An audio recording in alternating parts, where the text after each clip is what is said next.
আসসালামু আলাইকুম রহমতুল্লাহি বারকাতু। সাধারণত আমাদের উত্তরবঙ্গে একটা কি মানে সমস্যা কি, যে কোনো গ্রামে যে কোনো একটা সমস্যা হলে দেখা যায় যে গ্রামের লোক একজনকার সাথে আরেকজনকার যদি যে কোনো একটা দ্বন্দ্ব বাজে, তখন করে কি, হয়তো অন্য এক লোককে ভাড়া করে সেই লোককে মারার জন্য। যে মনে করেন আমাকে, যে আমার পার্শ্ববর্তী বাড়িওয়ালা কিংবা আমার পার্শ্ববর্তী এক লোকে হয়তো আমার সাথে তাদের সাথে একটা দ্বন্দ্ব বেজে গেল।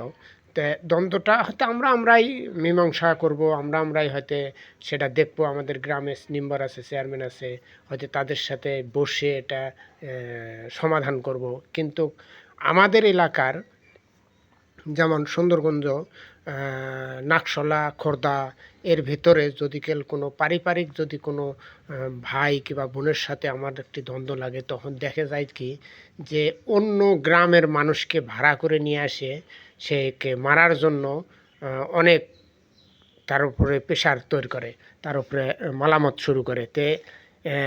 এই জিনিসগুলান থেকে দেশগ্রামের মানুষ যারা আছে তারা আসলে এইগুলান জিনিস ঠিক করে না। কারণ আমাদের গ্রামে আমাদের বসবাস করে খেতে হবে, আমাদের চলাফেরা করে খেতে হবে।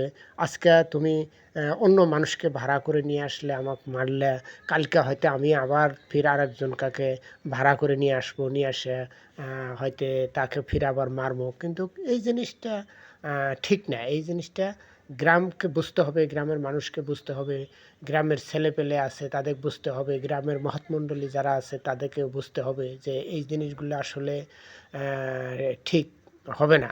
কারণ হলো আমি একটা কথা বলি কি, যে যারা ভাড়া আসে তাদেরকেও বিবেক বিবেচনা করতে হবে। কেরে আমাদেরকেও কিন্তু ভাবতে হবে, আমাদেরও ভবিষ্যৎ চিন্তা ভাবনা করতে হবে। আজকে আমি যে ভাড়া করে নিয়ে গেল, আমি হয়তো যাই একজন কাকে মারবো, আবার তো আমাকেও তো এইরকমভাবে অ্যাটাক করে মারতে পারে। এটা তো বলা যাবে না যে কে কি করবে না করবে, কার মনের ভেতরে কি আছে কি না আছে, এই জিনিসগুলো কিন্তু বলা যায় না। তো ওই জন্য আমিও বলি যে আমাদের এলাকায় যারা হয়তো ভাড়া আসেন, যেমন সুন্দরগঞ্জ, চৈতন, তারপরে ইমামগঞ্জ, এগুলো থেকে লোক অনেক আসে আমাদের নাকশলা, চরখোর্দা, বিরেহিমের মধ্যে হয়তো আসেন আপনারা। হয়তো একজন কাকে ভাড়া করে নিয়ে আলো, মানে কিছু না হতেই ভাড়াটিয়া নিয়ে আসে। ভাড়াটিয়া কে?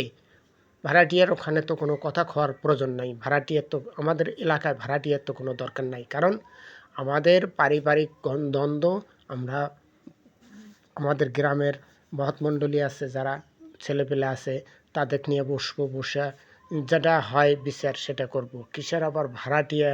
ভাড়াটিয়া বলতে কি? ভাড়াটিয়া বলতে তো কোনো দরকার নেই। ভাড়াটিয়া কেন আসবে আমাদের ওখানে, আর ভাড়াটিয়া আসে কেন কথা বলবে? তা আমার কাছে কথা হলো যে গ্রামগঞ্জে এই জিনিসগুলান কিন্তু খুবই একটা খুবই খারাপ আচরণ।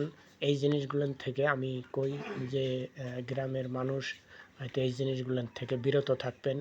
এই যে আমি দেখাইতেছি, এই যে হাত বেঁধে আছে, এও কিন্তু একটা ভাড়াটিয়া আসছে আমাদের গ্রামে মারার জন্য। এই যে হাত বেঁধে আছে যে লোকটা, এটাও কিন্তু একজন ভাড়াটিয়া নিয়ে আসছে, এক ছেলে, মানে আমাদের গ্রামে লোককে মারার জন্য। আমি আর একজন আছে, আমি সেটা উপর দেখাইতেছি। সেটা হলো আপনারা দেখতেই থাকেন, আমি দেখাবো যে আরও একজন ভাড়াটিয়া আছে। সে মানে খুবই লাফালাফি ঝাপাঝাপি করতেছে। তা আমাদের কাছে কথা হলো যে ভাড়াটিয়ার এখানে কোনো অধিকার নাই কথা বলার। ভাড়াটিয়া কেন আসবে আমাদের গ্রামে?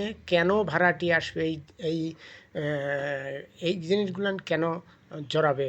এই যে আমি দেখাইতেছি, এই যেটা ভাড়া করে নিয়ে আসছে, এই ছেলেটাকে ভাড়া করে নিয়ে আসছে, এই যে কথা বলতে হাত নাড়ায় নাড়ায়, এটাও কিন্তু ভাড়াটিয়া। এইটাও কিন্তু চ্যাটের বাল। এই যে চ্যাটের বাল আব্দুল আমাদের গ্রামে আসছে, এই যে দেখেন। তো এইরকমভাবে গ্রাম কিন্তু নষ্ট হয়, যে টাকা খায়া, মানে কারণ হলো কি জানেন, আমরা সুন্দরগঞ্জের হাটে যাইতে যদি সুন্দরবনটা হাটে যাই, ওকে যদি আমরা এখন কিছু বলি, আমাদের এলাকায় যদি কেউ কিছু বলে, ও মানে একটা ক্ষমতা দেখাবে কি আমরা তাদের হাটে যাব, সুন্দরগঞ্জের হাটে যাব, সুন্দরগঞ্জের হাটে গেলে আমাদেরকে অ্যাটাক করবে। ঠিক আছে, এটা কিন্তু ওই ভাড়াটিয়ার পাওয়ার, যে ওকে কিছু বলা যাবে না, ওকে কিছু বলতে হলে যে ও মানে হাটে গেলে অ্যাটাক করবে। তা আমি জানি যে এই জিনিসগুলো থেকে বিরত থাকুন।